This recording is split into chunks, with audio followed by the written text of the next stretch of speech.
الله الرحمن الرحيم.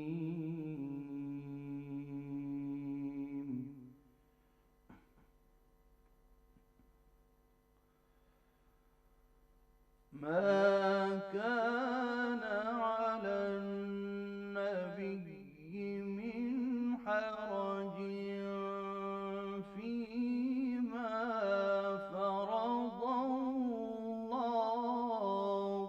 له،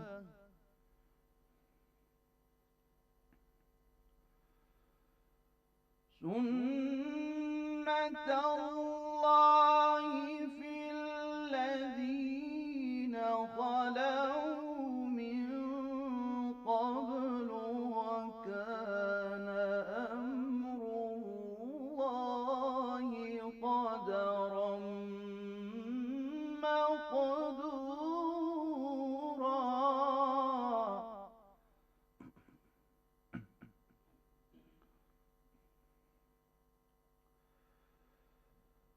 الذين يبلغون رسالات الله،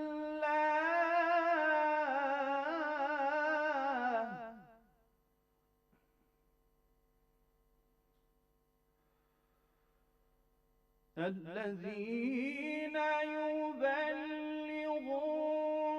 رسالات الله ويخشونه ولا يخشون أحدا إلا الله،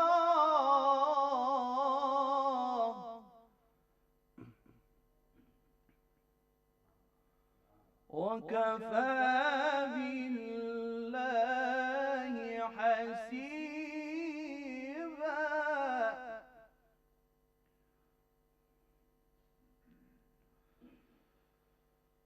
ما كان محمد أبا أحد من رجالكم ولكن رسول الله،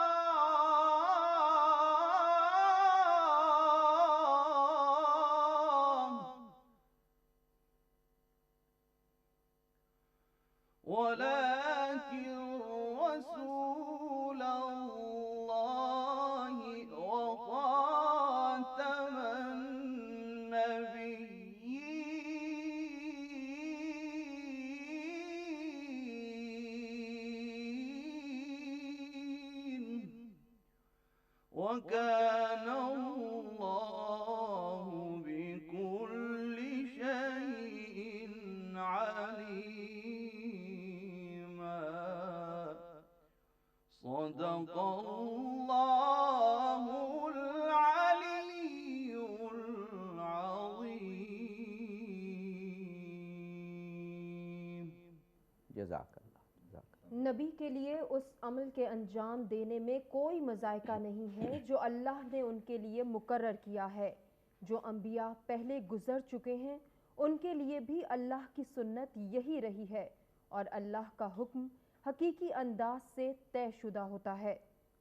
وہ انبیاء جو اللہ کے پیغامات پہنچاتے ہیں اور اسی سے ڈرتے ہیں، اور اللہ کے سوا کسی سے نہیں ڈرتے، اور محاسبے کے لیے اللہ ہی کافی ہے۔ محمد صلی اللہ علیہ وآلہ وسلم تمہارے مردوں میں سے کسی کے باپ نہیں ہیں، ہاں وہ اللہ کے رسول اور خاتم النبیین ہیں، اور اللہ ہر چیز کا خوب جاننے والا ہے۔ جزاک اللہ۔ بہت شکریہ قاری غضنفر علی نعیمی صاحب، آپ نے تلاوت قرآن کریم پیش کی۔ ناظرین، مرحبا رمضان ٹرانسمیشن میں آپ کو کہیں گے خوش آمدید۔ میں ہوں ہمار سلان اور میرے ساتھ موجود ہیں اظہر علی آپی صاحب۔ جی آپی جی بہت شکریہ۔ فلسفہ و مسائل فطرہ، یعنی صدقات اور خاص طور پر فطرہ کی اہمیت اور حقیقی عید کیسے منائی جائے۔ اور مجھے بے حد خوشی ہو رہی ہے کہ آج ہمارے اسٹوڈیو میں دو بہت مقتدر علماء دین موجود ہیں۔ حجت الاسلام والمسلمین آغا شیخ محمد شفا نجفی صاحب قبلہ، آپ کی شخصیت پورے پاکستان کے علماء کے لیے ایک بہت ہی مستند اور معتبر شخصیت ہے۔ تمام مکاتب فکر کو پاکستان میں قریب لانے میں آپ نے بہت اہم کردار ادا کیا۔ بہت بڑی آپ کی یہ خوبی، پاکستان میں جو سلیبس بنتا ہے اس کی آپ کمیٹیز کے بڑے اہم رکن ہیں، اور مجھے جن شخصیات سے عقیدت ہے، میں کبھی کبھی یہ لفظ کہتا ہوں، تو ان میں آغا صاحب شامل ہیں، اور جناب مولانا سید مصباح الحسن گیلانی۔ اور آپ کو پتہ ہے کہ جب یہ آتے ہیں تو یہ بھی انہی شخصیات میں سے جنہیں میں کہتا ہوں مجھے عقیدت ہے۔ آج اتفاق سے دو ایسی شخصیات موجود ہیں، ہماری خوش قسمتی۔ جی، دونوں مہمان گرامی سے ناظرین آج ہم بہت کچھ سیکھیں گے۔ ابھی ہمارے کچن سیگمنٹ لذت رمضان شیف اسد کے ساتھ دیکھنے کا وقت ہوا ہے، آئیے وہ دیکھتے ہیں۔ جی ویلکم بیک ناظرین، مرحبا افطار ٹرانسمیشن کا سلسلہ جاری ہے۔ آپ ہمارا کچن سیگمنٹ دیکھ رہے تھے، اب ہم گفتگو کا باقاعدہ آغاز کریں گے۔ جی عابد صاحب۔ جی، ہمارے دو موضوعات ہیں جو ساتھ ساتھ چلیں گے، کیونکہ ماہ مبارک کے آخری ایام ہیں، کیونکہ چاند پہ ڈیپینڈ کرتا ہے۔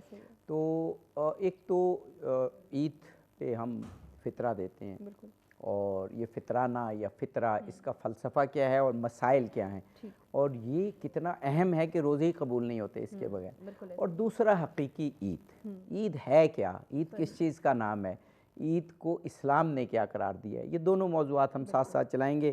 حجت الاسلام والمسلمین آغا شیخ محمد شفا نجفی صاحب قبلہ اور مولانا سید مصباح الحسن گیلانی صاحب قبلہ ہمارے ساتھ موجود ہیں۔ آغا صاحب، اسلام میں پورا ایک نظام ہے، نظام زکوٰۃ، نظام خمس، اور پھر عید پہ یہ فطرانہ یا فطرہ بھی اسے کہتے ہیں۔ تو اس کا فلسفہ کہ یہ اسلام نے کیوں فرض قرار دیا، اور پھر اگر فطرے کی بات کی جائے تو میں نے تو بڑی کیا کہیے کہ سخت احادیث پڑھی ہیں کہ اگر یہ نہیں دیں گے تو روزے ہی قبول نہیں ہوں گے یا روزے معلق رہ جائیں گے، فرمائیے گا۔ اعوذ باللہ من الشیطان الرجیم، بسم اللہ الرحمن الرحیم، الحمدللہ رب العالمین، والصلاة والسلام علی خیر خلقہ محمد وآلہ الطیبین الطاہرین، اما بعد، فقال اللہ الحکیم، بسم اللہ الرحمن الرحیم، قد افلح من تزکا وذکر اسم ربہ وصلی۔ عابدی صاحب، آپ نے ویسا تو فطرہ کے فلسفے کے بارے میں پوچھا ہے، لیکن یقیناً اسی ماہ مبارک میں بہت سارے علماء کرام کے پروگراموں میں آپ نے اپنے محترم ناظرین و سامعین کو علماء کرام کے ذریعے یہ سنایا ہوگا یقیناً کہ خود روزے کا کیا فلسفہ ہے۔ جی جی جی، یعنی روایات کی روشنی میں خود روزے کا جو فلسفہ ہے وہی فطرہ کا فلسفہ ہے۔ واہ واہ واہ واہ۔ اور یہی بتایا گیا ہے کہ یہ روزے کو اس لیے فرض قرار دیا گیا تاکہ انسان بغیر کسی تفریق کے امیر غریب سب روزہ رکھیں، اور بعض اوقات گرمیوں کے روزے ہوتے ہیں 16-17 گھنٹہ، بالکل، وہ جب ایک امیر وہ بھوکا پیاسا رہے گا تو اس کو اندازہ ہوگا کہ بھوک اور پیاس کیا ہوتی ہے، تاکہ وہ غریب اور جو نادار لوگ ہیں ان کی ضروریات کا، ان کی بھوک پیاس کا خیال رکھے۔ یہ فلسفہ بیان کیا گیا ہے، اور تقریباً یہی فلسفہ جو ہے وہ فطرے کے بارے میں ہے۔ اور فطرے کے بارے میں آپ تو یعنی کم ڈرونی بات کر رہے تھے کہ بھئی وہ اعمال قبول نہیں ہوں گے۔ میں نے تو یہاں تک پڑھا ہے کہ یہ جو ہم گندم وغیرہ میں جو زکوٰۃ دیتے ہیں، تو سید صاحب گیلانی صاحب فقہ جعفری میں جو ہے نا وہ 9 چیزوں میں جو ہے نا وہ زکوٰۃ واجب ہے، اور اس کے باوجود ہم مظلومین کو منکر زکوٰۃ کہا جاتا ہے، دیواروں پر لکھ دیا جاتا ہے یہ منکر زکوٰۃ ہے۔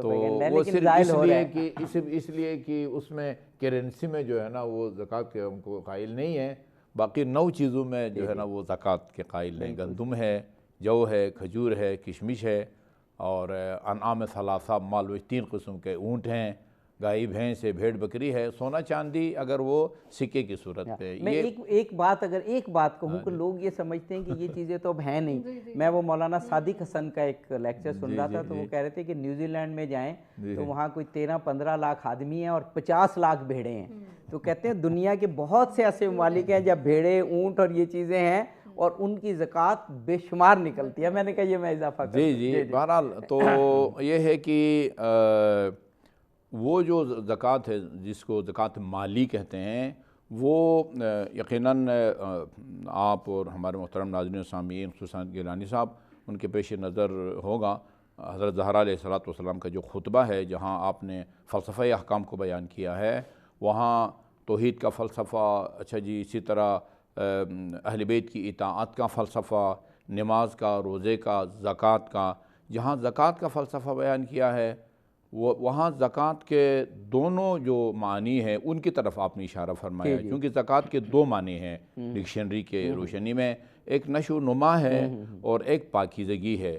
آپ نے فرمایا زکوٰۃ کی ادائیگی کا فلسفہ یا فائدہ یہ ہے کہ ایک تو اس کے نتیجے میں جو ہے نا تزکیہ نفس، روح پاک و پاکیزہ ہوتی ہے، چنانچہ آن حضرت سے خطاب ہے کہ خذ من اموالہم صدقہ، آپ لوگوں کے اموال سے صدقہ وصول کریں یا زکوٰۃ وصول کریں، تو زکیہم و تطہرہم، تاکہ اس کے نتیجے میں ان کا تزکیہ ہو جائے اور ان کی روحیں یا نفوس جو ہیں وہ پاک ہو جائیں۔ ایک یہ، اور دوسرا فرمایا زکوٰۃ کو اللہ تعالیٰ نے اس نے فرض قرار دیا، البتہ یہ ایک ایسی چیز ہے کہ خالص جو ہے نا وہ غیب پر ایمان کا یہ نتیجہ ہے، تاکہ زکوٰۃ کی ادائیگی میں اللہ تعالیٰ تمہارے رزق حلال میں وسعت عطا فرمائے۔ جیب سے مال جا رہا ہے، پتہ نہیں وہ کئی من گندم جو ہے وہ زمیندار کی جو ہے نا وہ اس سے کھیت سے باہر نکل رہی ہے، اور خاتون جنت فرمائیں اس کے نتیجے میں رزق حلال میں اضافہ ہوتا ہے۔ تو یہ تو مشاہدہ یہی ہے، مشاہدہ بھی ہے، قرآن کا وعدہ بھی ہے، اور رسول اور اہل بیت رسول کی 20 روایت اس مضمون کی ہے، استنزل الرزق بصدقہ، صدقہ دے کہ خدا سے رزق طلب کرو۔ یا حضرت علی کا فرمان ہے اذا املقتم فتاجر اللہ بصدقہ، تم اگر املاق تنگ دستی کے شکار ہو تو صدقہ دے کہ خدا سے تجارت شروع کر دو۔ بے شک انسان سوچتا ہے کہ میں خود بے روزگار ہوں، تنگ دست ہوں، تو کہاں سے صدقہ دوں؟ بھئی وہ ہر شخص اپنی حیثیت کے مطابق صدقہ دیتا ہے، تو اس میں وہ جو زکوٰۃ مال ہے جو کہ گندم وغیرہ میں ہے، وہ اس میں مال کی حفاظت کی ضمانت ہے، اور یہ جو فطرہ ہے یہ انسانی جان کی حفاظت ہے۔ اگر صاحب ہمیں ایک وقفہ لینا ہے اور یہ گفتگو ہم جاری رکھیں گے، لیکن میں ایک سوال ڈال دیتا ہوں مولانا سید مصباح الحسن گیلانی صاحب سے کہ قبلہ یہی بات کہ یہ فطرانے کو یا فطرے کو اتنی اہمیت دی گئی ہے کہ روزے جیسی عبادت کو اس سے مشروط کر دیا گیا، حالانکہ وہ ایک جانی یعنی ہم اپنے نفس کے ذریعے روزہ رکھتے ہیں اور یہ مالی ہے، لیکن ان کا آپس میں تعلق یعنی اس کا خدا سے تعلق ہے روزے کا، اور اس کا مخلوق سے ہے۔ مخلوق کے حق کی ادائیگی کو اللہ کے لیے جو عمل کیا ہے اس سے اللہ نے مشروط کر دیا، یہ بہت بڑی بات ہے۔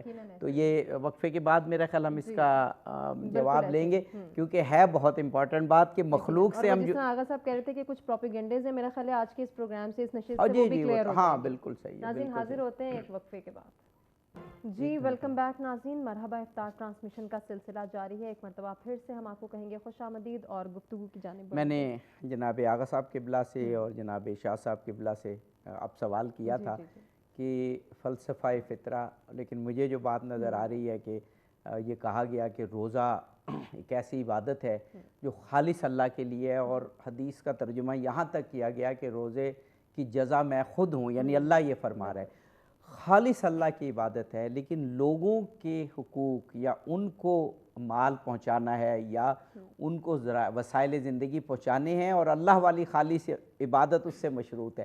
اس سے معلوم ہوتا ہے کہ اسلام اجتماعیت کو اور لوگوں کے حقوق کو کتنی اہمیت دیتا ہے، فرمائیے گا۔ بہت شکریہ قبلہ عابدی صاحب، سب سے پہلے تو آپ کا، آپ کی پوری ٹیم کا شکریہ، اور بالخصوص آپ کے یہ جو پروگرام کے موضوعات ہیں اور یہ وقت کی ضرورت، یعنی وقت کی نبض پہ جس کو ہاتھ رکھنا کہتے ہیں، یہ اللہ کی طرف سے عطا مہربانی ہے آپ پہ۔ صدقہ فطر یا زکوٰۃ کے حوالے سے جس طرح قبلہ فرما رہے تھے کہ اللہ کریم نے فرمایا قد افلح من تزکیٰ وذکر اسم ربہ فصلی، میں اس سے اگلی آیہ مقدسہ بھی تلاوت کرنے کی سعادت حاصل کر رہا ہوں۔ بل تؤثرون الحیات الدنیا والآخرۃ خیر وابقیٰ۔ ان آیات کو ساتھ ملایا جائے تو کچھ اور ہی قرآن مجید کی سایہ مقدسہ کا لطف اور مفہوم واضح ہوتا ہے کہ یہاں حضرت قاضی مظہری علیہ رحمت نے تو فرمایا کہ جس نے سب سے پہلے تو اس کا فلسفہ یہ ہے کہ انسان کے لیے سب سے بڑی چیز یہ ہے کہ پاکیزگی کو، اور پاکیزگی حاصل کرنے کے لیے اللہ نے فرمایا قد افلح، وہ فلاح پا گیا جس نے پاکیزگی حاصل کر دی، یعنی زکوٰۃ دی، یا اس سے صدقہ فطر بھی مراد لیا گیا۔ وذکرہ، اور حضرت قاضی بیکی وقت نے جو معنی بیان کیا وہ عجیب لطف ہے کہ انسان کے لیے پاکیزگی کی 3 صورتیں، اس کا مال پاک ہو، اس کا جسم پاک ہو، اس کی روح پاک ہو۔ واہ، فرمایا تینوں کی پاکیزگی، زکوٰۃ دے گا بندے کا مال پاک ہو جائے گا، ہاں، وذکرہ، اور اس کے اسم مبارک کو لے گا تو بندے کی روح پاک ہو جائے گی، واہ، فصلہ، پھر بندہ نماز پڑھے گا تو اس کے ظاہری جسم کو پاکیزگی ملے گی۔ انسان اس طرح یعنی طہارتوں کی بلندی پہ، طہارتوں کی معراج پہ پہنچنے کے ذرائع میں سے ایک ذریعہ زکوٰۃ کو قرار دیا گیا ہے۔ اب اس میں باقی جو فلسفے، ایک تو یہ کہ جس طرح مال زکوٰۃ کس کو کہتے ہیں، زکوٰۃ کا معنی بڑھوتری ہے، کہ اللہ تعالیٰ مال میں اس کے ذریعے اضافہ فرماتا ہے۔ سبحان اللہ، سبحان اللہ۔ اب مال میں اضافے کی وجہ وہ بھی یہ ہوتی ہے کہ امت کے ساتھ بھلائی ہو، اور سب سے اہم چیز جس کو آپ ذکر فرما رہے تھے پہلے سوال کے اندر کہ یہ اللہ کا حق مخلوق کے ہاتھوں میں، بے شک، یہ ہماری درس نظامی کی کتاب اصول فقہ کی ہے حسامی، اس میں یہ ذکر ہے کہ اس باب میں کہ یہ جو زکوٰۃ ہے دراصل اس کا جو گہرائی سے دیکھا جائے تو یہ ایک مخلوق کا حق نہیں، خدا کا حق ہے۔ بے شک، بالکل صحیح۔ یعنی اس کی اہمیت اتنی ہے کہ یہ مخلوق کا حق نہیں ہے، یہ خدا کا حق ہے۔ اب حق رب کا ہے لیکن اس کا انتظام عجیب ہے کہ ظاہری بات ہے وہ کسی سے لے نہیں سکتا، وہ جسم سے پاک ہے، تو اس نے اہتمام ایسے کیا کہ یہ جو فقیر کے حق میں ہم دیتے، ہاتھ میں ہم دیتے ہیں تو وہ فقیر کے ذریعے سے وہ اپنا حق لیتا ہے۔ بے شک، بے شک، یعنی کمال یہ اس نے اپنے حق کو لینا ہے تو کسی فقیر کے ذریعے لے۔ سبحان اللہ۔ میں وہ ایک عالم دین کو سن رہا تھا، وہ کہہ رہے تھے کہ جب ہم کسی کو کچھ دیں تو بہت سے علماء عرفا ہیں کہ وہ دینے کے بعد فوراً ہاتھ کو چومتے ہیں کہ یہ جو ہم نے دیا ہے یہ اس کے پاس بعد میں گیا، اللہ کے ہاتھ میں پہلے گیا، اللہ کے ہاتھ میں پہلے گیا، تو اس کو وہ ہاتھ کو چومتے ہیں کہ یہ اس ہاتھ نے ایک سعادت اب حاصل کی۔ یہ کمال یہی وجہ ہے کہ احادیث مبارکہ میں آتا ہے، جس طرح آپ کہہ رہے تھے کہ اس پہ بہت سی وعیدیں ہیں، کچھ وعیدیں ایسی ہیں کہ کچھ لوگوں سے اللہ میدان محشر میں فرمایا گیا، یہ ہماری سیاہ ستہ کی روایات ہیں، اللہ فرمائے گا یاد کر میں تیرے پاس آیا تھا مانگنے کے لیے اور تو نے مجھے دیا نہیں، تو بندہ یہ کہے گا اللہ جی تو مانگنے سے پاک ہے، تو مانگنے سے پاک ہے، تو اللہ فرمائے گا میرا فلاں بندہ تیرے پاس نہیں آیا تھا، میرا فلاں بندہ تیرے پاس نہیں آیا تھا۔ اس لیے اللہ نے اپنے حبیب کے ذریعے اما السائل فلا تنہر، اس لیے حضور نبی پاک فرماتے ہیں مانگنے والا چاہے گھوڑے پہ سوار ہو کے بھی آئے اسے خالی نہ لوٹاؤ، بے شک، بے شک، اسے خالی نہ لوٹاؤ۔ اس میں یہ فلسفہ، اس فلسفے میں سے ایک فلسفہ یہ کہ طہارت ہے، اور ایک فلسفہ جسے آپ نے اشارہ دیا یہ ہے کہ زکوٰۃ اور صدقہ فطر رمضان المبارک میں، تاکہ آپ اپنے مال سے دیں، جو لوگ آپ کے ساتھ شریک نہیں ہو سکتے، امیر لوگوں کے ساتھ جن کے پاس سہولت نہیں ہے، آپ ان کو دیں تاکہ ان کے بچے بھی آپ کے ساتھ اور اس کی کاسٹ اور اس کی پاداش یا اس کا صلہ یہ ہوگا کہ ہمارے روزے قبول ہوں گے۔ اللہ تعالیٰ اگر آپ اجازت دیں تو اگر نعت کی جانب، جملہ کا جی اضافہ جی جی کروں گا، ضرور ضرور۔ آپ نے بڑا ایمان افروز جملہ بولے تھے آپ کہ خدا کا جسم نہیں ہے. جی جی جی بالکل. تو خدا جسم و جسمانی خصوصیات سے پاک اور مبرہ ہے. اس لیے اگر حدیث میں یہ ہے کہ پہلے خدا کے ہاتھ میں جاتا ہے صدقہ، پھر یہ کہیں سامعین جو ہے نا وہ بچے یہ نہ سمجھیں کہ واقعا یا قرآن میں ید اللہ فوق ایدیہم ہاتھ ملاتا ہے خدا، اور خدا کا ہاتھ اوپر ہوتا ہے بندوں کے نیچے ہوتا ہے. یہ استعارہ ہے. اگر جو جسم میں آیا وہ تو محدود ہو گیا. اللہ لامحدود ہے. یہ ہاتھ سے اس کا استعارہ ہے کہ اس کے پاس قوت اور قدرت. بالکل بالکل درست. دونوں علماء نے بہت صحیح بات کی. تو اب اگر آپ کی اجازت ہو تو ظہیر عباس صاحب ہمارے ساتھ موجود ہیں. آپ سے گزارش کریں گے کہ بارگاہ رسالت مآب صلی اللہ علیہ وآلہ وسلم میں ہدیہ عنایت پیش کریں. دلوں سے غم مٹاتا ہے محمد نام ایسا ہے. دلوں سے غم مٹاتا محمد نام ایسا ہے. نگر اجڑے بساتا ہے محمد نام ایسا ہے. نگر اجڑے بساتا ہے محمد نام ایسا ہے. انہی کے نام سے پائی فقیروں نے شہنشاہی. خدا سے بھی ملاتا ہے محمد نام ایسا ہے.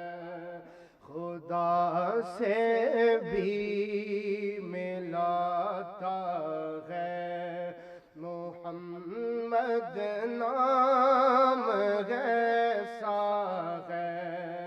درودوں کی مہک سے محفل آباد رہتی ہے. میری نعتیں سجاتا ہے محمد نام ایسا ہے.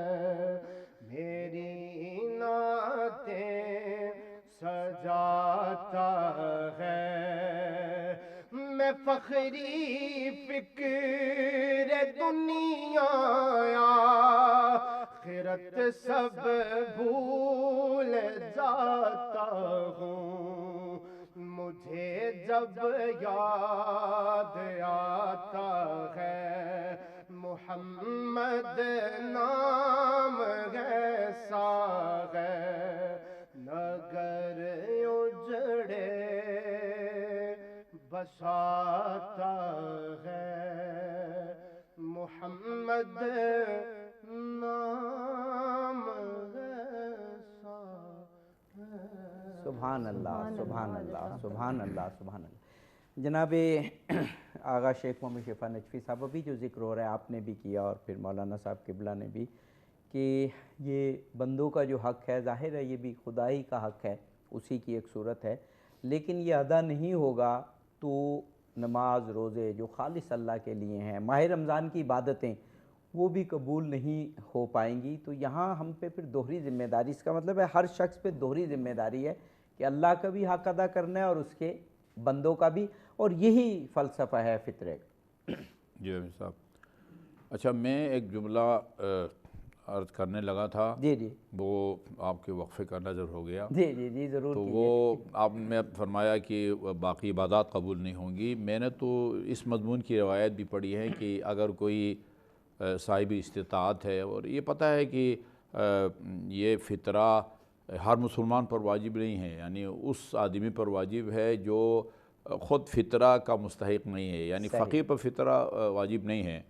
جو غنی ہوگا، یعنی جو جس کی آمدنی اتنی ہے کہ اس کی ضروریات پوری ہوتی ہوں، وہ غنی ہے، اس پر فطرہ واجب ہے۔ باقی جو غریب ہے، تنخواہ اتنی نہیں ہے کہ وہ اس کا گزر اوقات ہو سکے، تو وہ فقیر ہے، اس پر وہ فطرہ لے سکتا ہے، دینا اس پر واجب نہیں ہے۔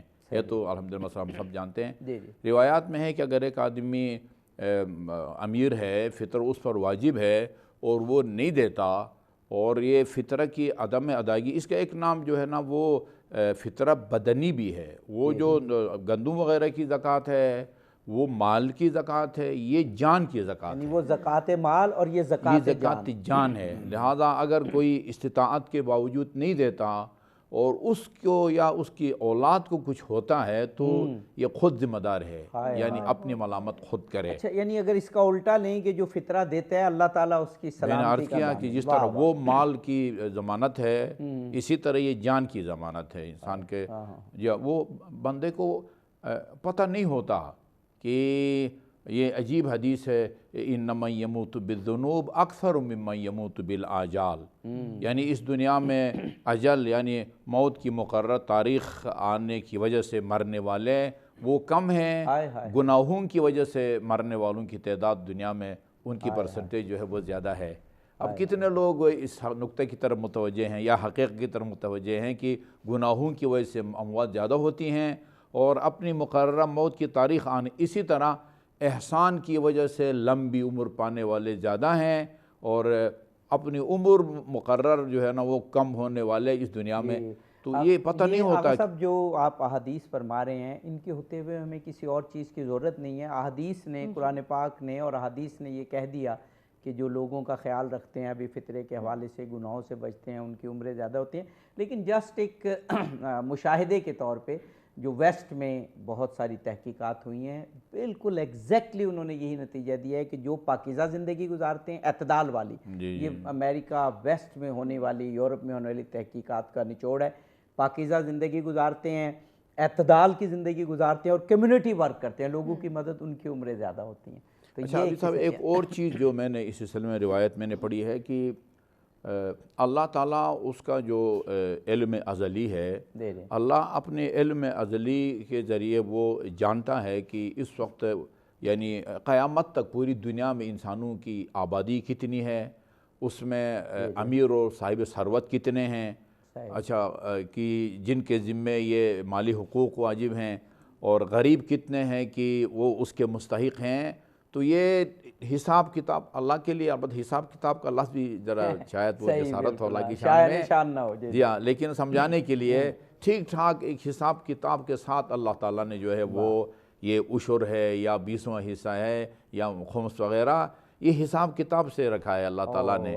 یعنی اگر اللہ تعالیٰ یہ لوگ جتنے بھی صاحب استطاعت ہیں، صاحب ثروت ہیں، وہ اگر اپنے اموال میں مستحقین کا مال دیں جو خدا نے مقرر کیا ہے تو کوئی غریب نہیں رہے گا۔ سب بہت اہم نقطہ آپ نے بیان کیا۔ وہ حضرت علی کا ایک قول نہج البلاغہ میں بھی میں نے پڑھا کہ میں نے کہیں پر ایک زائد لقمہ نہیں دیکھا کہ وہ کہیں استحصال کر کے حاصل کیا گیا ہے، کسی امیر کا جو ہے نا، اور کہ وہ جو زائد لقمہ ہے وہ کسی اور کا ہے جو یہ کھا رہا ہے۔ جی بالکل، یہ کھا رہا ہے۔ بالکل بالکل۔ تو یہ جیسے شروع میں نے عرض کیا کہ روزے کا جو فلسفہ ہے وہی فطرے کا فلسفہ ہے، اور یہ میں تو کہتا ہوں کہ یہ جو انفاق ہے نا، یہ انفاق، دستگیری، غریب پروری، یہ تو جو ہے نا انسان کو جیسے کہتے ہیں نا وہ اٹھا کے نہیں بڑی اڑا کے جو ہے نا وہ جنت لے پہنچانے والا عمل ہے۔ ماشاءاللہ۔ جناب مولانا سید مصباح الحسن گیلانی صاحب، فلسفے پہ آپ نے دونوں علماء نے، اور یہی ہوتا ہے کہ عالم لوگ ہوں تو وہ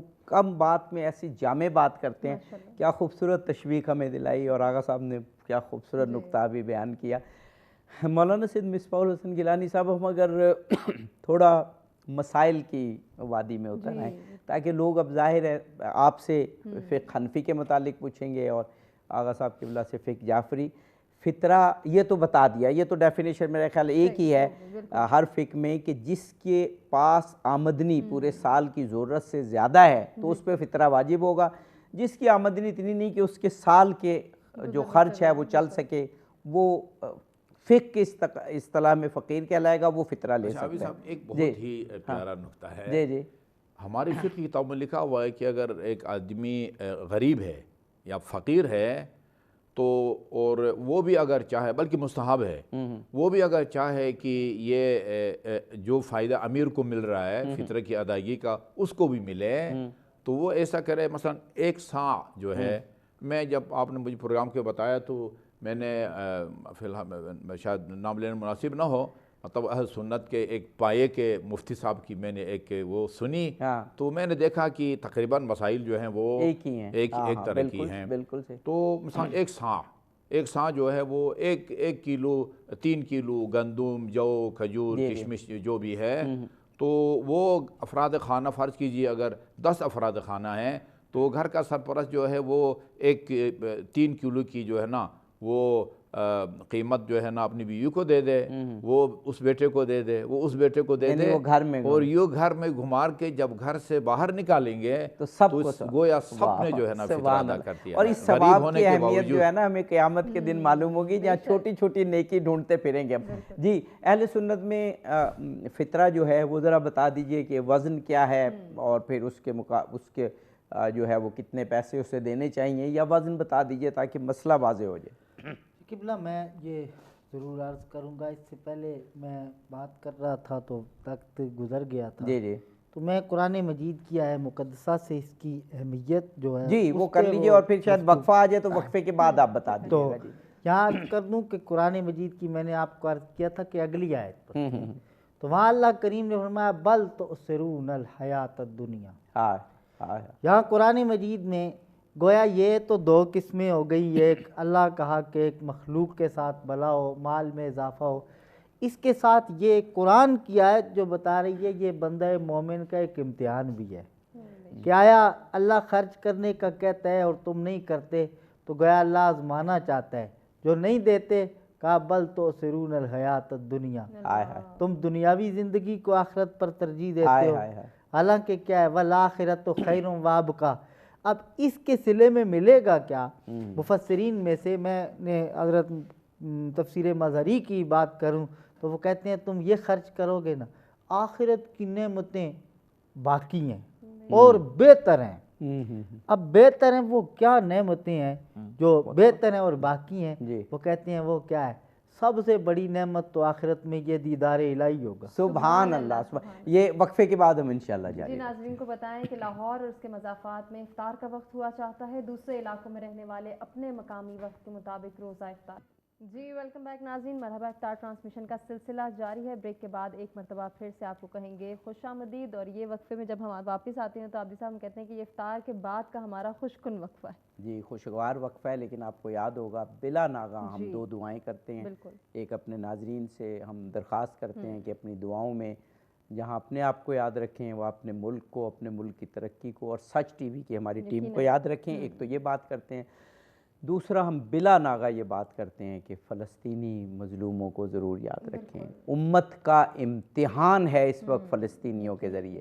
قیامت کے دن ہم کیا جواب دیں گے کہ ہم کیسی امت تھے کہ بچوں کے جسم نازنی بمبوں کے ٹکڑوں کے ذریعے اڑ رہے ہیں اس وقت، اور خواتین، بوڑھے، ان کا جو حال ہے اس وقت بمبارڈمنٹ سے اور دوسری غذا کی کمی سے. خداوند قدوس ان کو سرخرو کرے اور ہمیں بھی کچھ ان کی مدد کر کے ہمیں بھی سرخرو کرے.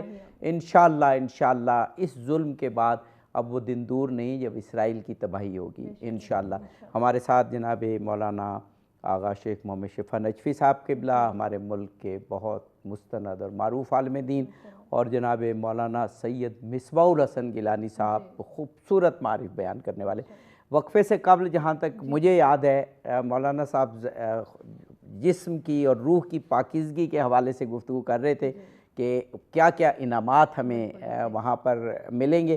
اب ہمارا کیونکہ وقت اب گزرتا جا رہا ہے تو میں دونوں ہستیوں سے کہوں گا، کیونکہ ہمارا عید کا موضوع بھی ہے نا کہ عید کیسے منائیں، کہ اب بڑی جلدی ہمیں فقہ جعفری اور فقہ حنفی کے مطابق ضروری مسائل بتا دیں. آغا صاحب آپ فقہ جعفری کے مطابق کہ کتنے کلو نکالنا ہے، کیسے دینا ہے، اور پھر فقہ حنفی کے بعد، اور پھر ہم اپنے عید کے موضوع، کیونکہ پھر جب دنیا عید مناتی ہے نا تو اس وقت رمضان کو بھول جاتی ہے. ہم چاہتے ہیں کہ دونوں علماء اس طرح سے ہمیں اس وادی میں لے جائیں کہ ہم رمضان ہی کی وادی سے عید کی وادی میں داخل ہوں. جی ابھی تو جیسے میں نے عرض کیا تھا کہ تقریباً یعنی ائمہ اربعہ اور ہم امام فقہ جعفری میں کوئی وہ خاص جو ہے نا وہ فرق نہیں ہے. ایک سا کا لفظ ہے. ایک سا جو ہے وہ 3 کلو کا ہے. تو 3 کلو یہ جو بھی جو روایات کے اندر ہے آپ کے شہر کی اکثریت کی جو خوراک ہے 3 کلو اس خوراک کی قیمت دیں جو آپ کی شہر کی اکثریت جو ہے نا وہ استعمال کرتی ہے. تو اب ہمارے شہر کی اکثریت جو ہے اگرچہ مثالیں میں نے 4-5 زیادہ دی ہیں، وہ گندم بھی ہے، جو بھی ہے، کھجور ہے، کشمش ہے، چاول ہے، اچھا جی اسی طرح وہ ہے مکئی ہے، لیکن ان میں زیادہ جو استعمال میں چیز آتی ہے وہ گندم ہے. تو لہذا گندم میں یہ دیکھا جائے گا کہ شہر کی اکثریت جو ہے وہ گندم استعمال کرتی ہے، روٹی استعمال کرتی ہے. لہذا ہم سے لوگ پوچھتے ہیں کتنے پیسے دیں فطر کے طور پر، تو ہم ان کو ایک فارمولہ بتاتے ہیں. کہتے ہیں کہ بھئی آپ کی شہر کی اکثریت جو گندم استعمال کرتی ہے 3 کلو اس کی قیمت ادا کریں. اب وہ کوئی وہ جو 20 کلو کا توڑا ہوتا ہے وہ لیتا ہے، کوئی چکی کا لیتا ہے. میں بھی ابھی آ رہا تھا، ایک مولا صاحب نے پوچھا کہ کیا بتاؤں لوگوں کو کتنا دیں. میں نے کہا یہ فارمولہ بتائیں ان کو، رقم مقرر نہ کریں. کہا کہ نہیں بات کہتے ہیں مقرر کر کے دے دو. تو پھر چکی کی بات ہوئی تو وہ کسی نے کہا 170 روپے کلو ہے، کسی نے کہا 60 کلو ہے. تو میں نے کہا کہ بھئی صرف 30 روپے کا فرق پڑے گا. تو یہ آپ 160 کے حساب سے 3 کلو کا دے دیں یا 170 کے حساب سے. اچھا اس میں ایک اہم سوال یہ ہے جو ہم سے بھی پوچھتے ہیں لوگ کہ انڈیویجول گھر کی بات نہیں ہے، شہر کی اکثریت شہر کی بات ہے، شہر کی بات ہے. بلد کا لفظ آیا ہوا ہے، یعنی بلد کی اکثریت. یعنی اب ہم اگر اسلام آباد اور راولپنڈی میں ہیں تو اسلام آباد اور راولپنڈی میں زیادہ. ابھی دیکھیں جی میں یعنی فقہ جعفری کے جو پیروکار ہیں ان کے لیے عرض کروں، نجف کے مراجع کے دفتر نے 2000 ریال کا اعلان کیا ہے. 2000 دینار، معذرت، ریال تو سعودیہ میں ہے، کویت عراق میں جو ہے وہ دینار ہے. 2000 دینار جو ہے وہ سب کے لیے ہے. اب وہ سارے ٹھیک ہے جو فقیر ہیں وہ فقیر ہیں، لیکن جو امیر ہیں وہ سب ایک وہ کہ تو نہیں ہیں، ان میں لکھپتی بھی ہیں، کروڑ پتی بھی ہے، ہو سکتا ہے وہ عراق والے لوگ، عراق کے لیے آیت اللہ سیستانی کے دفتر نے 2000 جو ہے نا وہ دینار مقرر کیا ہے. تو اگر یہاں کے لیے آپ کریں تو 3 کلو، جو 3 کلو کی قیمت جو ہے نا وہ، یعنی ہم قیمت نہیں بتائیں گے، ہم کہیں گے اگر آٹا چکی کا 180 میں لیتے 170، کوئی حرج نہیں ہے، لیکن فارمولہ بتائیں گے وہ زیادہ محفوظ ہے. 170 ضرب 3 تو یہ. اچھا اور جو دینا ہے وہ آپ بتا دیں کس کو دینا ہے. وہ میں نے عرض کیا کہ وہ جو فقیر کو دینا ہے، فقیر کو دینا ہے. البتہ اس میں ایک چیز ضرور ہے کہ یہ بھی تقریباً متفق علیہ مسئلہ ہے کہ یہ واجب صدقہ ہے. وہ زکوٰۃ جو گندم کی دیتے ہیں وہ بھی واجب صدقہ ہے اور یہ بھی واجب صدقہ ہے. اور جو واجب صدقہ ہے وہ سادات پر حرام ہے. سادات پر حرام ہے. اگر دینے والا سید ہے تو اس کو سید بھی لے کے کھا سکتا ہے فقہ جعفری کے مطابق کہ اگر دینے والا فطرہ سید ہے تو پھر سید دونوں دے سکتا ہے، لیکن دینے والا اگر غیر سید ہے تو اس کو غیر سید تو کھا سکتا ہے. سید کے لیے الصدقۃ علینا حرام، یہ طے شدہ بات ہے. لہٰذا ہم نے اپنی مسجد میں، آپ کو پتہ ہے، ہم نے کہا ہوا ہے کہ جو سادات ہیں ان کی الگ کرو فطرہ، اور جو غیر سادات ہیں ان کا کر، تاکہ سادات کا جو ہے وہ دونوں کو دے سکیں، غیر سادات کا جو ہے وہ صرف سادات کو دے سکیں. اچھا وقفے کے بعد ہم فقہ حنفی کا پوچھیں گے. ہمارے پاس شاید کوئی 60 سیکنڈ ہیں، یعنی 1 منٹ سے کم. یہ بھی بتا دیجئے کہ ہم نے جو دینا ہے تو اس میں یہ بھی لوگ پوچھتے ہیں کہ شہر سے باہر بھی بھیج سکتے ہیں یا شہر کے لوگوں کو؟ شہر کے اندر اگر آپ کے شہر میں کوئی مستحق نہیں ہے، ایک مفروضہ ہی ہے، ورنہ سارا کا سارا شہر جو ہے وہ غنی ہو، ایک بھی فقیر نہ ہو، ایسا ہوتا نہیں ہے. فرض کریں اگر آپ کے شہر میں نہیں ہے تو پھر آپ شہر سے باہر. اب لوگ پوچھ رہے ہیں ہم سے کہ بھئی ایک آدمی امریکہ میں رہ رہا ہے، وہاں کوئی فقیر نہیں ہے، بھئی وہ امریکہ میں جو رہ رہا ہے وہ کیسے دے دے؟ ہم ان کو بتاتے ہیں کہ ادھر اگر فقیر نہیں ہے آپ ایسا کر سکتے ہیں، یہاں پاکستان میں کسی کو اپنا وکیل، ادھر آپ کا اگر کوئی پیسہ ہے اپنے والد سے، بھائی سے، بیٹے سے کہیں کہ بھائی میرے اکاؤنٹ میں سے اتنے پیسے جو ہیں وہ فطرہ کے بعد میں فقیروں کو دے دو. نہیں تو کسی سے قرض لیں، ادھر کسی سے کہیں کہ بھائی مجھے بطور قرض جو ہے نا اتنے پیسے فلان فقیر کو دے دو، میں بعد میں مثلا ادا کروں گا. لیکن یہ ہے کہ اپنے شہر کے جو نادار لوگ ہیں ان کو ترجیح ہے، اگر نہ ہو تو پھر اس صورت میں جو ہے نا وہ باہر نہیں. یہ بڑی اہم بات ہے. یہ فقہ جعفری کے تو موٹے موٹے مسائل تقریباً تمام آ گئے. اور ایک اور مسئلہ بھی آگا وہ اب اگر یہ ہے بریک کی جانب پھر بریک کے بعد لے لیتے ہیں. بریک کے بعد حاضر ہوتے ہیں، گفتگو کے سلسلے کو آگے بڑھاتے ہیں.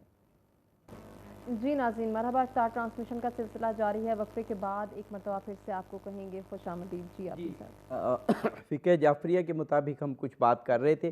ایک مسئلہ رہ گیا، وہ ہم آغا صاحب سے پوچھ کے پھر فقہ حنفی کی طرف.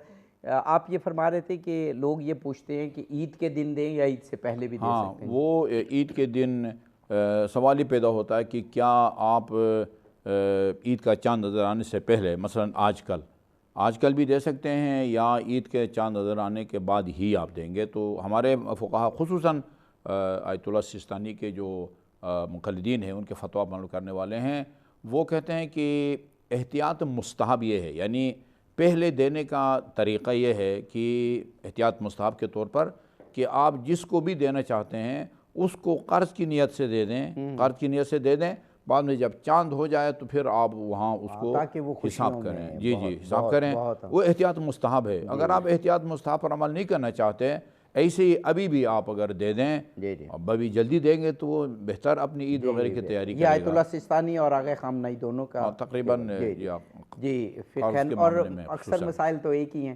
لیکن ظاہر ہے کہ فقہ میں تو ایون یہ ہو جاتا ہے کہ ایک ہی مکتب کے مراجع اور مجتہدین میں ترجیح ہو جاتی ہے حدیث کی. تو میں چاہوں گا فقہ حنفی کے متعلق بھی آپ ابھی دیکھیں نا، یہ آپ نے بہت اہم نقطہ بیان کیا. خود ہمارے مراجع میں یہ ایک اختلاف ہے کہ یہ جو فطرہ ہے ان لوگوں کو آپ دے سکتے ہیں جن کو عام گندم وغیرہ کی زکوٰۃ دے سکتے ہیں، یا یہ صرف فقیروں کا حق ہے؟ جی تو یہ خود آپس میں بھی جو ہے نا یہ تو مکاتب فکر میں اور ایک ہی مکتب میں بھی ہے، ایک حدیث کو ترجیح لیتے ہیں ایک دوسری کو. تو یہ کوئی ایسا مسئلہ نہیں، بس مسائل جاننا ضروری ہے. جی اب آپ تفصیل سے بتائیے گا. جی عبدالعزیز صاحب، ہمارے احناف میں یہ ہے کہ صدقہ فطر جو گندم کے حساب سے ہے وہ غالباً 2 کلو گندم کے حساب سے ہے، اور ہمارے ہاں غالب کا شمار کیا جاتا ہے. جس طرح شہر کی غرض بتا رہے تھے غالب، وہ تقریباً برابر ہی ہے، لیکن ہمارے ہاں اس وقت جو غالب قیمت گندم کی تقریباً 300 بنتی ہے. غالب جو قیمت بنتی ہے.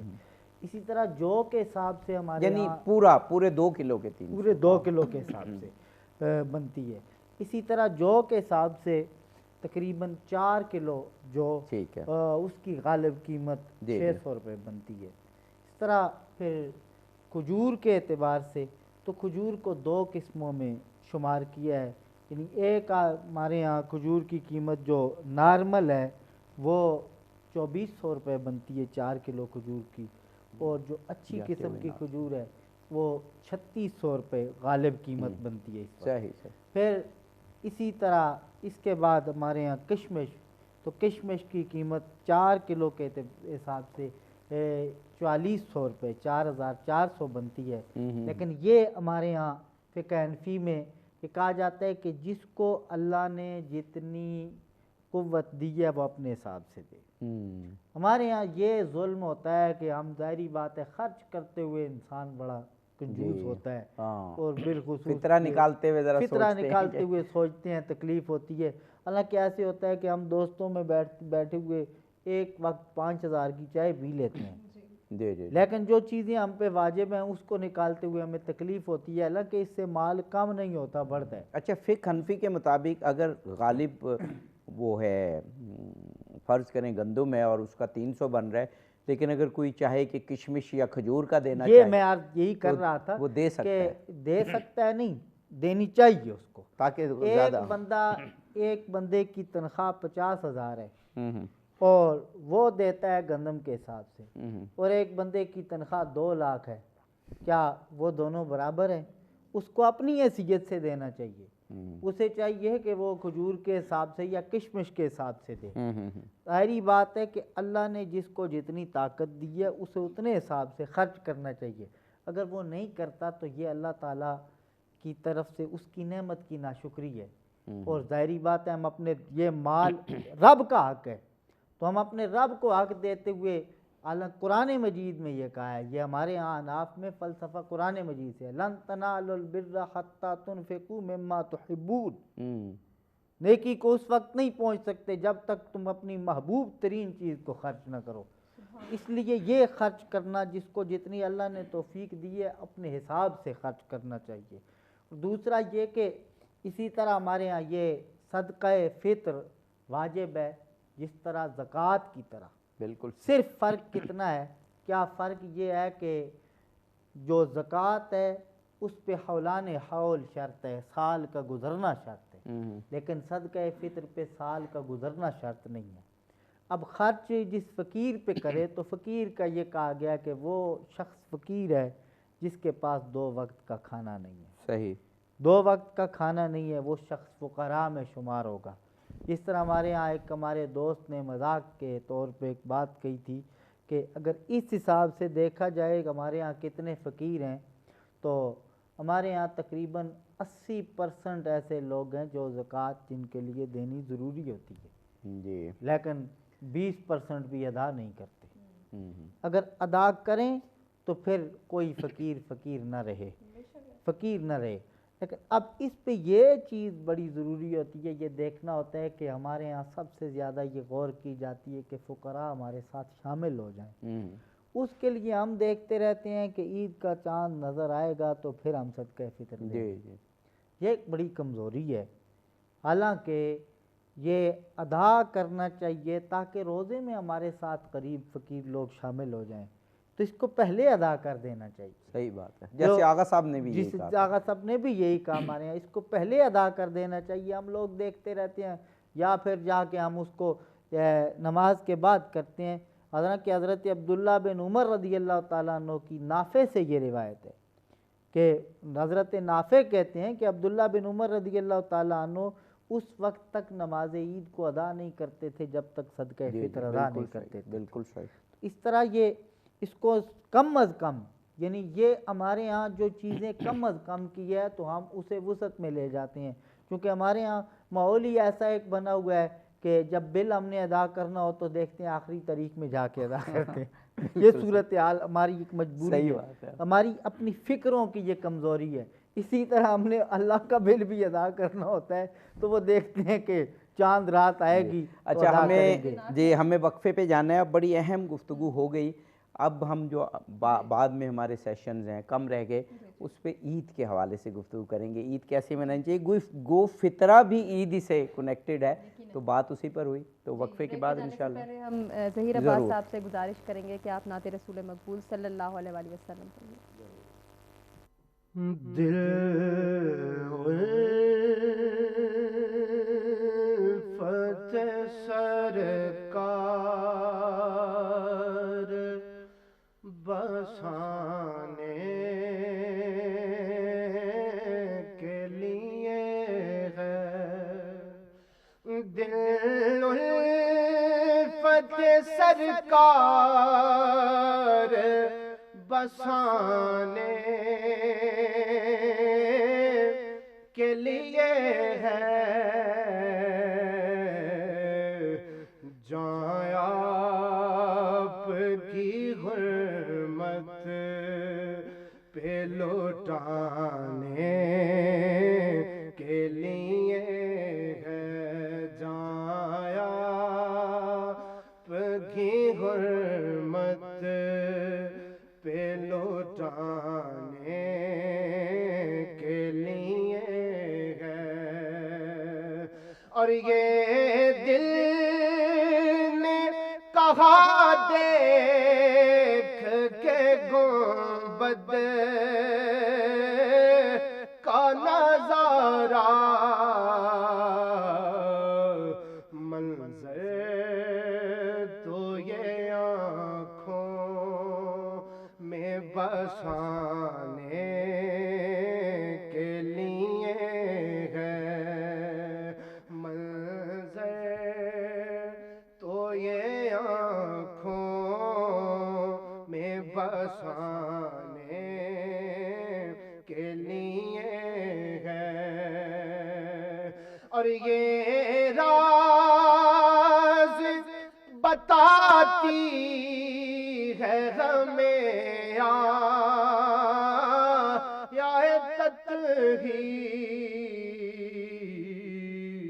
کہ پاکی تو محمد کے گھرانے کے لیے ہے، پاکی تو محمد کے گھرانے کے لیے ہے۔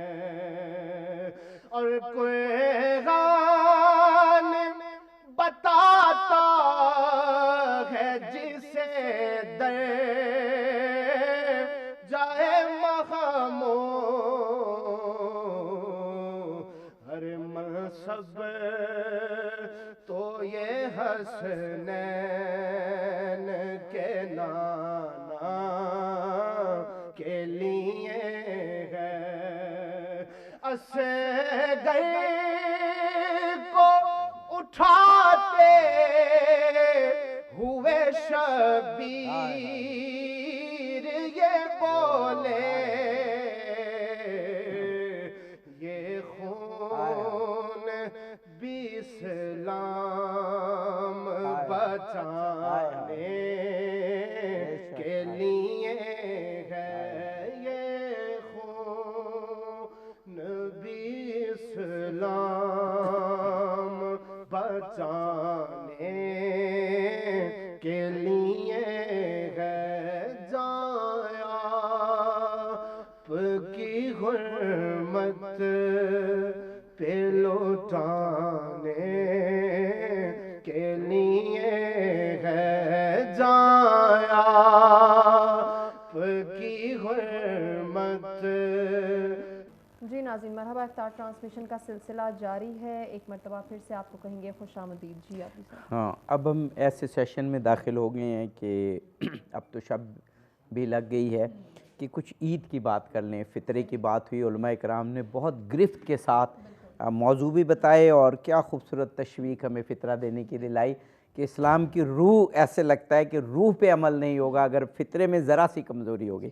اب جناب مولانا آغا شیخ شفا نجفی صاحب کی بلا اور جناب مولانا سید مصباح الحسن گیلانی صاحب، عید کیسے گزاری جائے، اب یہ بھی بڑا اہم ہے، کیونکہ مجھے امام باقر علیہ السلام کی ایک روایت میرے سامنے ہے، کہتے ہیں کہ رسول اللہ نے فرمایا، نہیں رسول اللہ کی حدیث، جب شوال کی پہلی تاریخ یعنی عید فطر آ پہنچتی ہے تو منادی اللہ کی طرف سے ندا دیتا ہے کہ اے مومنو، صبح کو اپنے انعامات لینے نکلو جو اللہ کی طرف سے روزہ دار مومنین کے لیے فراہم کیے گئے، اور پھر فرمایا اے جابر، اللہ کے انعامات ان دنیاوی بادشاہوں کے انعامات جیسے مادی اور فانی نہیں ہیں، بلکہ بہت ہی عمدہ، نہایت عظیم ہے، اور پھر فرمایا آج انعامات وصول کرنے کا دن ہے۔ اور اس طرح کی تو بہت سی احادیث ہیں کہ عید کے دن اللہ تعالیٰ سے ہم نے انعام لینے ہیں۔ وہ کیفیت کیا ہونی چاہیے عید کی شب اور عید کے دن کہ ہم اللہ سے انعام لینے کے قابل ہو سکیں؟ جی حافظ صاحب، صحیفہ سجادیہ کی دعا نمبر 44 یا 45 غالباً جو 44 ہے سید سجاد کی، وہ استقبال ماہ مبارک کی مناسبت سے پڑھی ہے، اور جو 45 ہے وہ الوداع یا خدا حافظی کے، تو اسی میں یہ لفظ استعمال ہوا ہے کہ اس کو تو نے عید اور خوشی کا دن قرار دیا ہے۔ یہ لفظ جو ہے وہ امام سجاد کے ہیں کہ اس کو عید اور خوشی کا دن قرار دیا ہے۔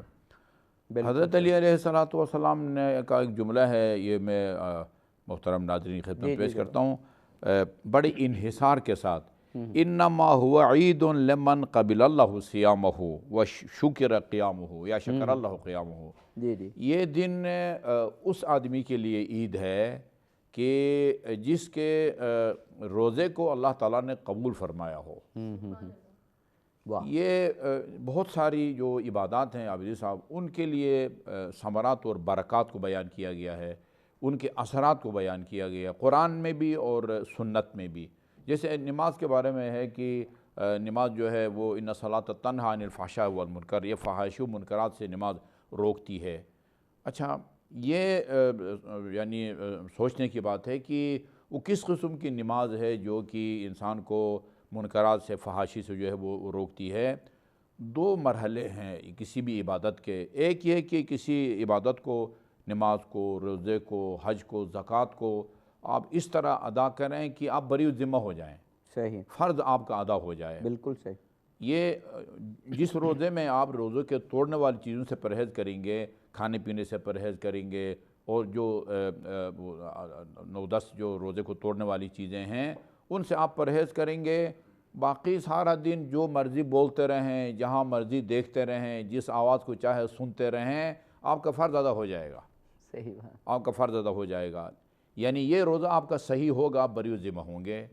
لیکن امام جعفر صادق علیہ السلام کا فرمان ہے اذا صمتا، تم جب روزہ رکھو، فلیصم سمعک و بصرک و، یعنی جب تم روزہ رکھو تو صرف کھانے پینے کی چیزوں سے پرہیز کا نام روزہ نہیں ہے، پھر تمہاری آنکھیں بھی روزہ سے ہونی چاہیے، تمہارے کان بھی روزہ سے ہونے چاہیے، حتیٰ بال اور جلد کو بھی جو ہے نا وہ روزے سے ہونا چاہیے. اس کا مطلب یہ ہے کہ سراپا روزے میں ہونا چاہیے. یہ وہ عبادت، وہ روزے قبول ہیں کہ جن میں کھانے پینے کی چیزوں سے پرہیز کے علاوہ باقی اعضائے بدن جن سے کوئی نہ کوئی گناہ سرزد ہوتا ہے وہ بھی روزے سے ہوں. وہ عبادت جو ہے خدا کی بارگاہ میں قبول ہے. اور یہ قرآن کی آیت ہے انما یتقبل اللہ من المتقین، اللہ متقین کے اعمال کو قبول فرماتا ہے. ہر صحیح روزہ اور ہر صحیح نماز وہ ضروری نہیں کہ خدا کی بارگاہ میں قبول بھی ہو سکتا ہے صحیح ہو لیکن قبول اس لیے نہیں کہ یہ قرآن نے جو شرط بتائی ہے وہ اس کے اندر موجود نہ ہو. تو جس کی آنکھیں، کان اور تمام اعضائے بدن روزے سے ہوں اس کی عبادت کو، روزے کو خدا قبول فرماتا ہے. اور در حقیقت عید اسی بندی کی ہے کہ جس کے روزے کو اللہ تعالیٰ جو ہے نا وہ قبول فرمائے. اور پھر فرمایا وَكُلُّ يَوْمٍ لَا يُصَلَّى فِيهِ فَهُوَ عِيدٌ، جس دن اللہ کی معصیت نہیں ہوگی وہ آپ کے لیے عید کا دن ہے. وہ جیسے کہتے ہیں نا کل یوم عاشوراء. یہ بہت اہم امام علی علیہ السلام کا آپ نے جملہ اور روایت بیان کی کہ جس دن بندے نے گناہ نہیں کیا وہ عید کا دن ہے. باقی رہی بات خوشی کا اظہار ہے. البتہ خوشی کے اظہار کے جو ہے نا وہ کئی طریقے ہیں. انسان کوشش یہ کرے کہ بس وہ عید کو جواز بنا کے، یا جیسے بعض شادی کی تقریبات کو پتہ نہیں وہ جواز بنا کے کیا کچھ شادی حالوں میں ہوتا ہے، یعنی غیر شرعی جو تقریبات ہیں یا وہ ان سے پرہیز کرنی چاہیے. اور باقی جو بھی جائز طریقے سے خوشی کا اظہار وہ اس میں نئے کپڑے ہیں، اور خصوصاً دوسروں کو بھی جو ہے نا اپنی خوشی میں شامل کرنا، یہ اسلام نے بہت زیادہ اس کی جو ہے نا وہ تاکید کی ہے. جیسے مولانا صاحب جیسے بھی بتایا نا کہ ایسی احادیث کے یہ انعام لینے کا دن ہے، احادیث میں بڑا واضح انداز میں. اسی طرح میں نے ایسی احادیث دیکھی جس میں کہا گیا کہ اجتماع کا دن ہے اور اجتماع میں اپنے دوسرے مسلمانوں کو شامل کریں، اجتماع کریں اور خداوند قدوس سے مانگیں. تو سب سے بڑا اجتماع تو نماز عید ہی ہے، تو اس کو اجتماع کا دن بھی قرار دیا گیا ہے. یعنی اس کو پھر ایک قسم کا خداوند قدوس نے معاشرے کا دن قرار دیا کہ لوگوں کے ساتھ خوشی مناؤ. یہ بڑی اہم بات ہے. اس سے پہلے میں آپ کی بات کی طرف آؤں، میں اپنے دل کی ایک بات کروں. ضرور. وہ یہ کہ شاید کہ اب ہمیں اگلا دن نصیب ہوتا ہے یا روزے کے لیے نہیں ہوتا. یہ جو شب ہے میں اپنے سامعین کے لیے عرض کروں گا کہ اللہ کے حبیب صلی اللہ علیہ وآلہ وسلم کا ایک فرمان ہے. میں نے اپنے اجتماع میں اس کو رمضان سے پہلے ذکر کیا تھا. وہ قابل غور ہے کہ یہ شب شاید ہمیں اگلے سال نصیب ہوتی ہے یا نہیں ہوتی. اس کو لیلۃ الجائزہ کہا جاتا ہے، جو شب عید ہے. جی شب عید ہے. جی عین ممکن ہے شب عید ہے، اس کو لیلۃ الجائزہ پتہ نہیں کل 30 ہوتے ہیں، یعنی پھر اگلی دفعہ ہمیں سال نصیب ہوتی ہے. ہمیں یہ سال نصیب یعنی ہوتا ہے. اس شب کے لیے حدیث میں خاص نام آیا ہے، خاص نام لیلۃ الجائزہ. اب یہاں یہ بات قابل غور ہے کہ اب اگر ہم سے پہلے دنوں میں کوتاہی ہو چکی تو اللہ تعالیٰ کی رحمت بڑی وسیع ہے. اللہ کے حبیب کا ایک فرمان ہے، وہ میں اپنے سامعین کی خدمت میں پیش کروں گا کہ حضور نبی پاک علیہ الصلوۃ والسلام ممبر پہ چڑھے اور سرکار نے پہلی سیڑھی پہ قدم رکھا آمین کا، دوسری سیڑھی پہ قدم رکھا اور آمین کا، تیسری سیڑھی پہ قدم رکھا اور آمین کا. اب وہ میں نے آپ کے اسی ایک پروگرام میں عرض کیا تھا کہ یہ حضور کا آمین کہنا یہ کیا حیثیت رکھتا ہے، وہ دعا کبھی رد ہوتی نہیں جس کے لیے کائنات بنی ہے، وجہ تخلیق کائنات. میں نے شعر پڑھا تھا کہ اجابت کا صحرا عنایت کا جوڑا. حضور کی دعا کی حیثیت یہ ہے کہ جس طرح دلہن بن سنور کے پہلی رات کو جاتی ہے، تو حضور کی دعا جس طرح دلہن کا دولہا انتظار کر رہا ہوتا ہے، اس طرح قبولیت رسالت مآب کی دعا کا انتظار کرتی ہے. اجابت کا صحرا عنایت کا جوڑا، دلہن بن کے نکلی دعائے محمد. تو حضور نبی پاک علیہ السلام نے فرمایا کہ معلوم اس شخص کے لیے کہ جبریل نے کہا کہ وہ ہلاک ہو گیا وہ شخص کہ جس نے رمضان المبارک کا مہینہ پایا اور بخشش حاصل نہیں. بالکل صحیح. اس میں تو کیا ہم نے رمضان المبارک کو اگر ایسے ہی گزار دیا تو کہیں ہم حضور کی اس جو امت کے خلاف دعا کی گئی ہے روزے کی قدر نہ کرنے والوں کے، کہیں ہم ان لوگوں میں شامل تو نہیں ہو گئے؟ اگر ہیں تو ابھی بھی وقت ہے، یہ رات ہے، ہم اپنے رب سے معافی مانگیں.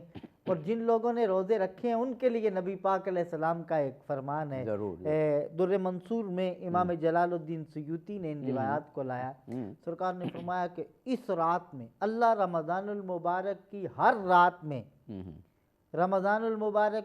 رات میں یہ ہمارے سامعین کے لیے انتہائی قابل غور ہے، ہر رات میں 10 لاکھ بندوں کی بخشش فرماتا ہے. ایک یہ. اور دوسری روایت کے الفاظ ہیں کہ اللہ تعالیٰ رمضان المبارک کی ہر شب میں 60 لاکھ ایسے لوگوں کی بخشش فرماتا ہے جن پہ جہنم واجب ہو جائے.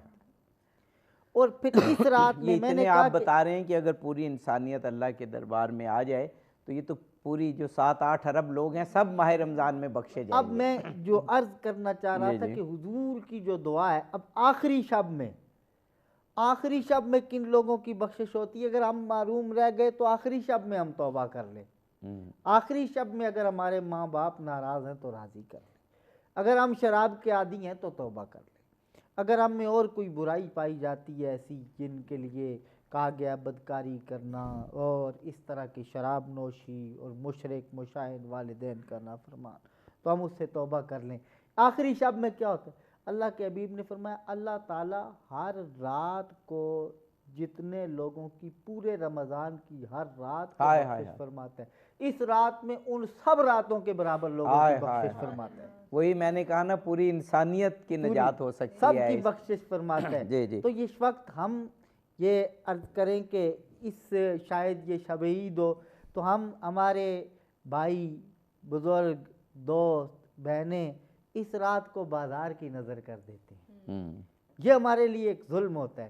تو ہم اس رات کو بازار کی نظر کرنے کے بجائے اپنے رب کی بارگاہ میں ہماری مائیں بہنیں گھروں میں گڑ گڑائیں، اور ہمارے دوست بھائی بزرگ اگر اس شب کو اللہ کے گھر میں جا کے رب کو راضی کرنے کی کوشش کریں تو یہ ہمارے لیے اس سے بڑھ کے اور کچھ نہیں ہوگا. شاید یہ سوچ لینا چاہیے کہ لا یستاخر، زندگی کا کچھ بھروسہ نہیں ہے، پتہ نہیں آئندہ میں یہ نصیب ہوتی ہے یا نہیں ہوتی. تو اس شب کو ہم گزاریں، ایسے گزاریں. اب عید ظاہری بات ہے تب ہی جا کے منائیں گے. کسی نے کہا تھا ان العید لیسا بلبس الجدید، عید نئے کپڑے پہننے کا نام نہیں ہے. عید کس چیز کا نام ہے؟ ان العید لمن خاف بالوعید، اللہ کے وعید سے جس بندے کے دل میں خشیت پیدا ہو گئی تو اس شخص کو عید منانے کا حق ہے.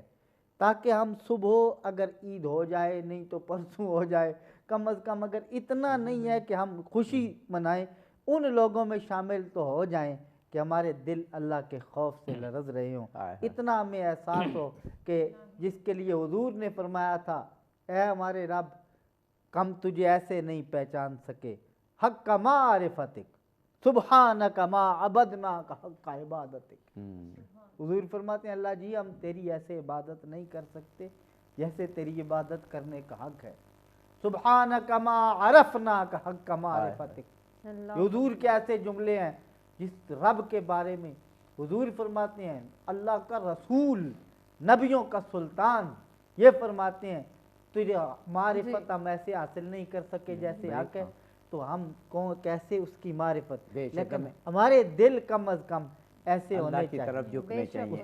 ناظرین ہم ایک بریک کی جانب بڑھیں، بریک سے واپس آتے ہیں، کنٹینیو کرتے ہیں۔ جی ویلکم بیک ناظرین، مرحبا افطار ٹرانسمیشن میں ایک مرتبہ پھر سے آپ کو کہیں گے خوش آمدید۔ عابدی صاحب آج دل خوش بھی ہے اور رنجیدہ بھی ہے، کیونکہ این ممکن ہے کہ کل روزے عید ہو، اس کی خوشی ہے، لیکن الوداعی رات ہے، رمضان مبارک کو ہم الوداع کہہ رہے ہیں، تو اس لیے دل غمگین بھی ہے۔ اور جی یقیناً، اور یہ تو ابھی جناب آغا شیخ محمد شفیع نجفی صاحب نے فرمایا کہ رمضان کی وداع کی ایک دعا ہے، امام زین العابدین کی 45ویں دعا ہے، صحیفہ سجادیہ میں آپ کی دعاؤں کی کتاب ہے، وہ پڑھ لیں تو وہ تو ماہ رمضان کو، آغا صاحب ماہ رمضان کو ایک موجود ایک حقیقت کے طور پہ مخاطب کرتے ہیں اور کہتے ہیں کہ تو اللہ کا مہمان تھا، اللہ تعالیٰ کی طرف سے ہمارے لیے ایک عطیہ تھا، اور تو اب رخصت ہو رہا ہے، تو جو مومنین کے دل ہیں وہ غمگین ہیں، اور پھر یہ بھی دعا کرتے ہیں کہ خداوندہ اس کو ہمارا آخری رمضان قرار نہ دے،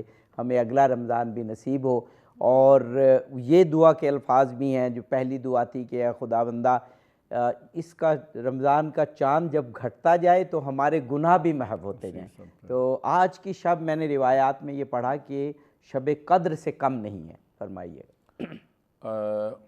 وہ عابدی صاحب امام کے جو الفاظ ہیں نا، وہ ان کو ادا کرتے ہوئے نا واقعاً شرمندگی محسوس ہوتی ہے، یعنی یہ جملے ہم ادا کر رہے ہوتے ہیں، لیکن یہ ہمارا ضمیر جو ہے نا وہ گواہی دے رہا ہوتا ہے کہ وہ کیفیت جو ہے نا ہم میں نہیں ہے جس کا اظہار سید سجاد علیہ السلام، لیکن وہ اگر دعا پڑھیں تو کچھ نہ کچھ وہ مل جاتا ہے ہمیں حصہ، فیض سے مکمل انسان محروم نہیں ہوتا۔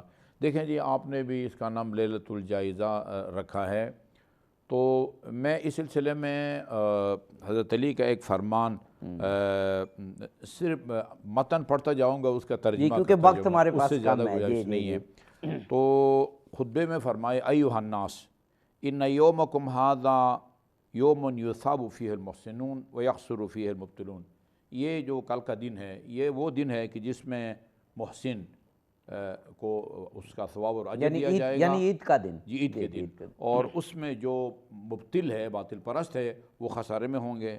وَهُوَ أَشْبَهُ بِيَوْمِ قِيَامِكُمْ، یہ دن جو ہے وہ تمہارے قیامت کے دن سے جو ہے نا وہ شباہت رکھتا ہے، روز قیامت کی حشر نصر سے جو ہے نا شباہت رکھتا ہے۔ فَاذْكُرُوا بِخُرُوجِكُم مِّن مَنَازِلِكُم إِلَىٰ مُصَلَّاكُمْ خُرُوجَكُم مِّنَ الْأَجْدَاثِ إِلَىٰ رَبِّكُم، یہ جو اپنے اپنے گھروں سے نئے کپڑے پہن کے نکلتے ہو، وہ نکلتے وقت جو ہے نا وہ روز قیامت اپنے قبروں سے دوبارہ زندہ کیے جانے کے بعد اللہ کی بارگاہ میں جانے، کاش کہ ہم یہ محسوس کر سکیں، گھروں سے نکل رہے ہیں تو ایسے کہ قبروں سے نکل رہے ہیں اور اللہ کی جانب آئے۔ وَاذْكُرُوا بِوُقُوفِكُم مُصَلَّاكُمْ وُقُوفَكُم بَيْنَ يَدَيْ رَبِّكُم، اور پھر اپنے مصلی یا عیدگاہ جو جہاں بھی آپ نماز پڑھتے ہیں وہاں جا کے جو آپ کھڑے ہوتے ہیں صفوں میں، اس وقت اپنے رب کی بارگاہ میں روز قیامت کھڑے ہونے کو یاد کرو۔ وَاذْكُرُوا بِرُجُوعِكُمْ إِلَىٰ مَنَازِلِكُمْ رُجُوعَكُمْ إِلَىٰ مَنَازِلِكُمْ فِي الْجَنَّةِ، اور عید سے فارغ ہو کے واپس جب گھر آتے ہو اس وقت جنت میں اپنے اپنے جو منزل ہے یا مقام ہے وہ اس تک روانہ ہونے کو جو ہے نا وہ یاد کرو۔ اللہ تعالیٰ ہمیں جو ہے نا یہ اس حدیث کے نمونہ یا مصداق بن۔ آغا صاحب آپ نے جو اپنی گفتگو ختم کی ماہ رمضان کی نشریات، گویا ظاہر ہے کہ آخری دن یا آخری دنوں میں سے، تو کتنی خوشکن حدیث یا روایت مولا کائنات کی۔ آپ سے بھی میں کہوں گا کہ عید کے دن کو کیسے منائیں، کیسے تصور کریں۔ جناب آغا صاحب قبلہ نے تو کیا خوبصورت خوش افزا خوشکن روایت سنا دی کہ جب جائیں تو ایسے سمجھیں کہ اپنے گھروں سے نکل رہے ہیں کہ جیسے قبروں سے نکل رہے ہیں، اور جب عیدگاہ پہنچیں تو اپنے اللہ کے سامنے، اور جب واپس آئیں تو سمجھیں ہم جنت میں آ رہے ہیں۔ لیکن یہ وہی لوگ ہوں گے نا جنہوں نے رمضان اور عید اللہ کے احکام کے مطابق گزاری۔ صاحب یہاں میں ایک روایت میں نے پڑھی ہے، اور یہاں میں آپ کو عرض کروں کہ میں اس روایت کی سند نہیں دیکھ سکا، تھی اتنی دلچسپ کہ مجھے سند نہیں لیکن بعض چیزیں لیکن ایسی عقلی طور ہوتی پہ ہیں، آپ کو عقلی پسند طور آئی۔ پہ مجھے اتنی پسند آئی کہ میں عرض کروں کہ اس دن عید والے دن ہمارا لوگوں سے سلوک کیسا ہونا چاہیے، اس پہ ایک روایت میری نظر سے گزری کہ درۃ الناصحین میں یہ ہے، حضور نبی رحمت سید کونین عید کے لیے نکلے، تو ہمارا لوگوں کے ساتھ سلوک کیسے ہو؟ ہم تو گزر جاتے ہیں اعلیٰ قسم کے کپڑے، جبکہ حضور نے یہ فرمایا کہ تم اگر تمہارا پڑوسی اگر کسی اچھی حالت میں نہیں ہے تو اگر فروٹ کھاؤ تو اس کا چھلکا بھی بچوں کو کہوں باہر نہ ہائے ہائے ہائے ہائے ہائے ہائے، یعنی دوسروں یا کا تو پہنچا۔ لحاظ رکھنے کے لیے۔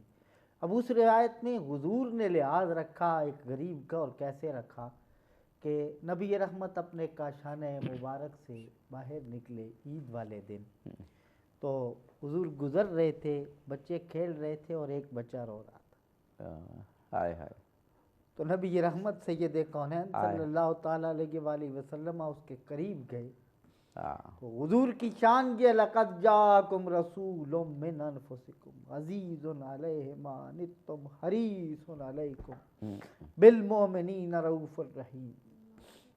حضور نے اس سے پوچھا کہ اے بچے تو رو کیوں رہا ہے؟ تو اس نے کہا کہ میرا والد نہیں ہے جو مجھے یہ اچھے کپڑے دیتا۔ ہائے ہائے، تو نبی رحمت سید کونین صلی اللہ تعالیٰ علیہ وآلہ وسلم نے اس بچے کو اٹھایا، اور وہ بچہ تو پہچانتا نہیں تھا کہ یہ نبیوں کا سلطان اور حسنین کا نانا ہے، زہرا کا بابا ہے۔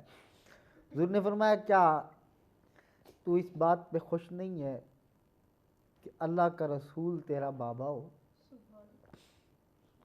اور زہرا تیری ہمشیرہ ہو؟ اس کے مختلف الفاظ ہیں، تو کہتے ہیں کہ حضور نبی پاک علیہ السلام اس کو اپنے کاشانہ مبارک میں لے گئے۔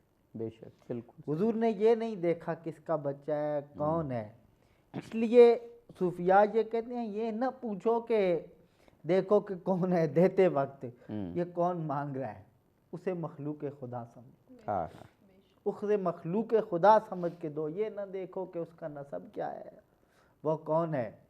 تو اللہ کے حبیب اس شخص کو لے کے گئے اور اسے کپڑے پہنائے، تو وہ شخص کہتے ہیں کہ وہ بندہ اپنے والد کو بھول گیا، ظاہری بات ہے جسے نبیوں کے سلطان اپنی اولاد کہہ دیں اس کے لیے۔ ہم نے تو یہ جو آپ نے روایت سنائی اپنے جو ابتدائی کلاسز تھیں پرائمری اسکول کی، اس کے کورس میں یہ پڑھی تھی جو آپ فرما رہے ہیں۔ میں نے اس کی سند میں نہیں دیکھ سکا، لیکن تو حضور کی رحمت للعالمین تھے، تو یہ رحمت بعید نہیں ہے کہ یہ آج ہمارے لیے یہ ہے کہ اگر یہ عید کا دن ہو تو ہم دیکھیں کہ ہم نے حضور کے اس عمل سے کیا سیکھا۔ ہاں بے شک، ہمارے ہاں کہیں کوئی بچہ بلک تو نہیں رہا، اور کوئی بچہ کہیں کپڑوں کے بغیر تو نہیں ہے، اور ہمارے بچے کپڑے پہنتے ہیں۔ میں بہت شکر گزار ہوں حجت الاسلام والمسلمین آغا شیخ محمد شفیع نجفی صاحب قبلہ اور جناب مولانا سید مصباح الحسن گیلانی کا، ہمارے پروگرام کو سجا دیا۔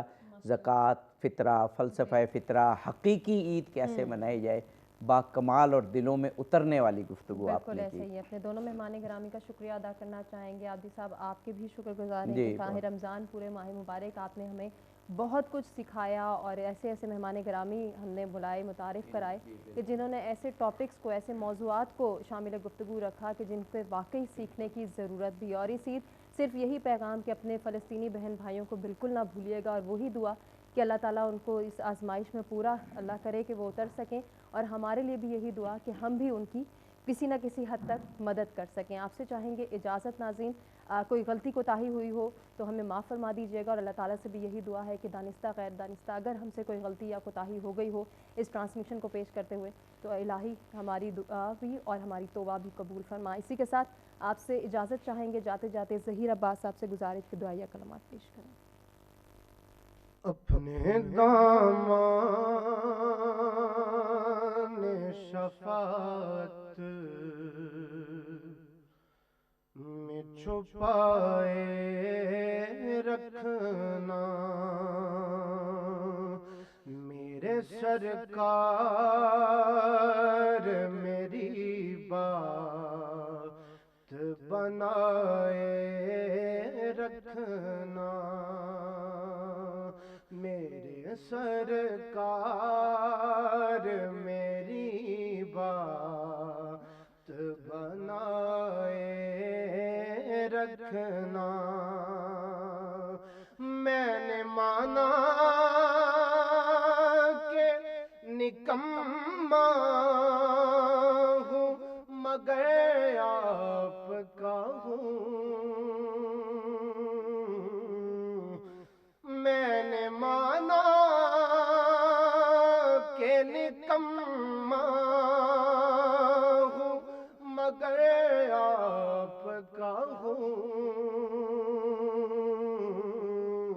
مجھ نکمے کو بھی سرکار نبھائے رکھنا، ذرائے خاک کو خورشید بنانے والے، خاک ہوں میں مجھے قدموں سے لگائے رکھنا، خاک ہوں میں مجھے قدموں سے لگائے رکھنا، آپ یاد آئے تو پھر یاد نہ آئے کوئی، غیر کی یاد میرے دل سے بھلائے رکھنا، غیر کی یاد میرے دل سے بھلائے رکھنا، جب سوانے پہ